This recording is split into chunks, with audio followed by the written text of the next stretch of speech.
Tony Usidamen joins us on the agenda setting for the incoming administration as a public affairs analyst and a PR consultant. Good morning and thanks for joining us. Good morning. Thank you for having me.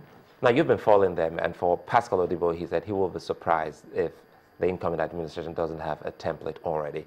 If you were to create a template for them to work with, what would you love to see them do in the first 100 days? I think, for every new government, especially during the campaign periods, Nigerians get to have an idea of what their economic blueprint is.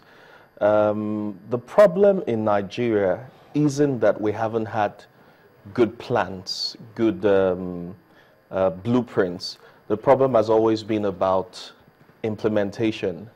Do the leaders have the willpower? Do they have the creativity to see that these plans are actually effectively executed? That has always been the bane of governance in Nigeria.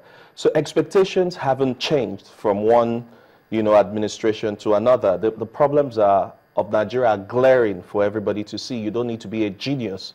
If you go to the parks, if you go to the marketplaces, and you ask people what it is they expect of this government, what you would hear, of course, would be something like tackling the power issue that has been perhaps the most recycled electoral promise of subsequent administrations.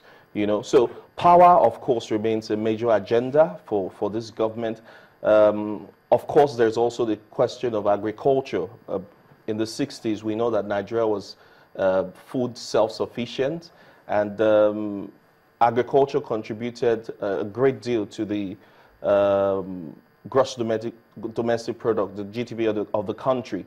But over time, because of neglect of the sector by successive regimes and inadequate policies, we found out that Nigeria has gone downhill in that regard. So these are some of the sectors that, you don't need, it's not rocket science that the government of the day or the incoming administration needs to focus on. But before we even go to the specific sectors, because like I said, these are clear-cut for every government, we should be looking at reducing the cost of governance in the country. So in the first, you asked what my expectations are in the first 100 days, in the first 1 year of the incoming government. I would say to cut down drastically the cost of governance, because the cost of governance in Nigeria is one of the most expensive in the country. And I'm not talking just about the remunerations of the political office holders. I'm talking about looking at avenues to plug leakages in the system, because what Nigeria loses in terms of revenue and expenditure, the leakages in the public financial system, is huge. So if the incoming government can, as a start, because most of the things that we expect of them are not in the immediate, they are medium-term and short-term and long-term measures. But as a short-term measure, the focus should be to reduce the cost of governance and wastage in the system. If we get the monies, that we lost through this porous system, plowed back into the system, then economic growth will be faster for us. A lot of people will be seeking to have details. I mean, enough of the ambiguous words. Plug leakages, cut down cost of governance. You've talked to, okay, you've taken out remuneration. Some people will say that needs to be worked on as well. But when you say leakage, what areas would you be looking at for them to plug up? Yeah, one of the statements or slogan the outgoing administration is popular for is the slogan, the statement that stealing is not corruption, which unfortunately was hijacked by politicians, and they made a meal of that. Following what the outgoing government has done, my understanding of the stealing is not corruption slogan is that even if you took every individual thieving politician and you put them in the jail, the problems confronting the country, the problems of corruption, would still persist if the system that allows this corruption to take place in the first place is not fixed. For instance, one of the plans, or one of the programs the outgoing government put in place is to try to look at the civil service And then they found out that there were many ghost workers in the system, people earning, billions of naira of our commonwealth for work that they have not done, or for staff that do not exist. I mean, these are some of the avenues, we're talking about plugging corruption. The money that would have been paid over the years to these non-existent workers, if that money had been plowed back into the system to fund specific projects, that would be like a significant step for us. So these are some of the ways, of reducing corruption in the system.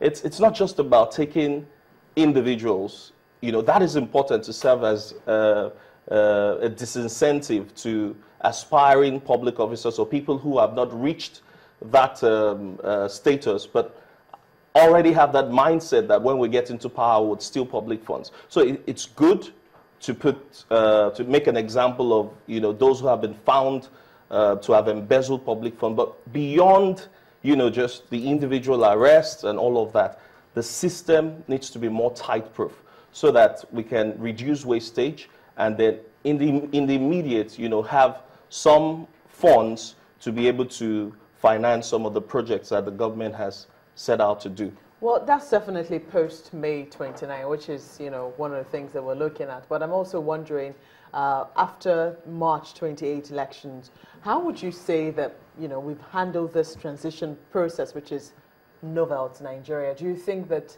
we've handled it well? Do you think that we should have laws guiding this particular process so that, there is no confusion as to what exactly is supposed to happen within this period where we still have a current administration and where we're transiting into a new one? Yeah, I mean, it's like you said, it's a novel, not something we're used to almost having like two governments at the same time, especially because they're from different parties.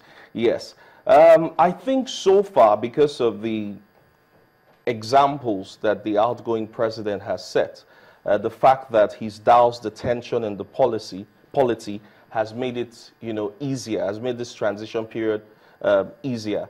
A lot of analysts had predicted that by now Nigeria should be, up in flames. But thank God, because of some of the wise decisions of the outgoing president, we have a situation where the polity is stable.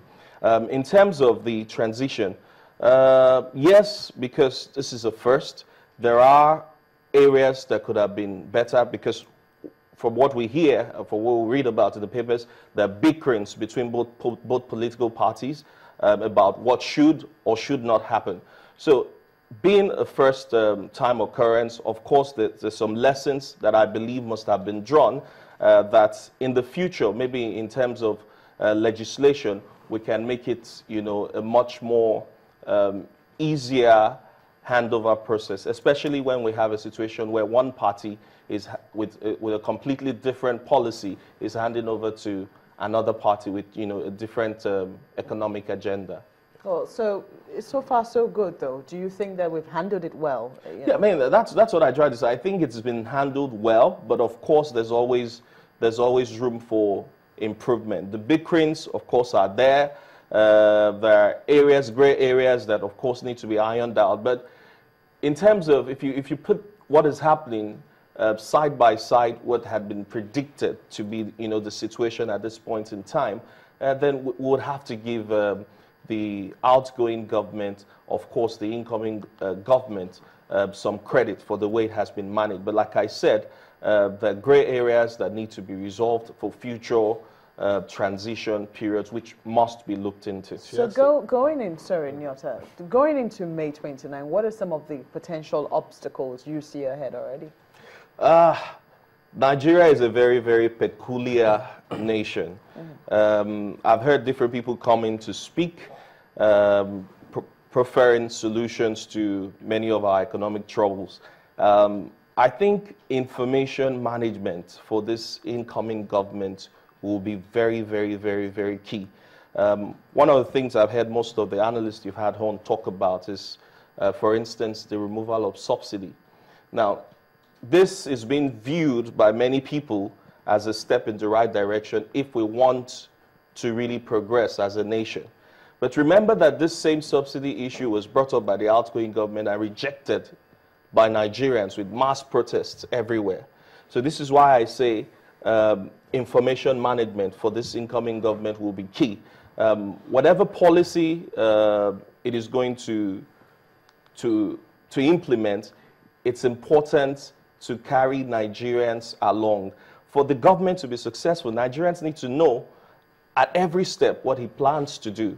We need to know how many jobs, for instance, would be created if the money from the removal of subsidy will be plowed into, for instance, revitalizing our refineries. Whatever policy direction this incoming government must take, a major challenge will be carrying the people along. Don't forget, never in the history of this nation have the people been these politically aware. I think that's the part where we will take a break. We'll come back and we'll return. We'll look at national patriotism, how we can revive that spirit in Nigerians if it's not there anymore. Well, that's after now.